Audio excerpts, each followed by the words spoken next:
Action is needed in response to increasing Bali flight prices, says Indonesian president. The swift surge in airline costs has prompted a plea for quick action from Indonesian President Joko Widodo, often known as Jokowi. The president has voiced his worries that the Indonesian economy will suffer as a result of growing inflation brought on by the cost of travel. He does not want to see a decline in tourism as a result of expensive airplane tickets, nor does he want to see it become more challenging for Indonesian people to travel within the country for business or pleasure. Budi Yasumati, the Minister of Transportation, and Erick Thohir, the Minister of State-Owned Enterprises, have both received directives from Jokowi to reduce the cost of aircraft tickets generally. On Thursday, August 18, Jokowi gave a speech at the 2022 National Coordination Meeting for Inflation Control. In the field, I also hear comments that the cost of tickets has been exorbitant, he remarked. I spoke to the Minister of Transportation very away and gave the order for this to be finished right away. Additionally, he advised Minister Thohir to swiftly boost the capacity of the government-owned airline, Garuda Airline.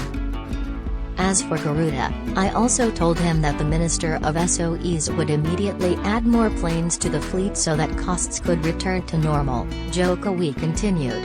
Despite the fact that it is challenging due to the high cost of aviation fuel internationally.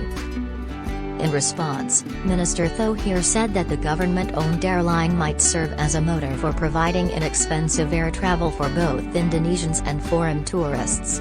Motor Minister Thohir said in a statement to the media. According to Budi Yasumati, the Minister of Transportation, the government is attempting to strike a balance between the cost of plane tickets and the rate of inflation. By not raising tickets, we are actually preserving a balance between capacities and the transportation industry, he added. I have informed the Director General that we need to discuss pricing regulation in more depth in order to prevent excessive inflation in that industry. Further describing how a government subsidy would operate in practice, Minister Sumati said if there is a subsidy, they assist advertise flights till the occupancy improves, and the price would be maintained. There are various regions with low occupancy on some days, and since the price is directly proportionate to occupancy, this must be regulated. Just a few days prior, Kakais, the Deputy Governor of Bali, told reporters that he was pleading with the national government to fund flights to Bali. This news comes from the Presidential Palace in Jakarta.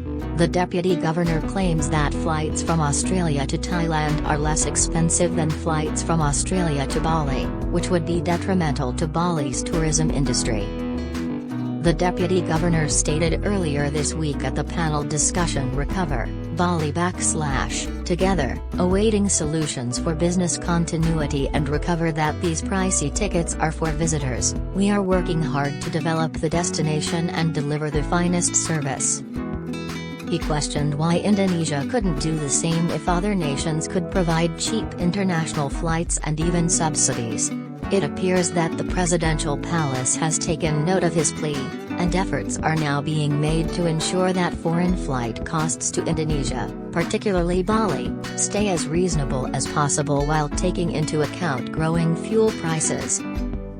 An effective strategy to encourage foreign tourists to Bali, according to several internet commenters, would be to eliminate the charge for the tourist visa on arrival.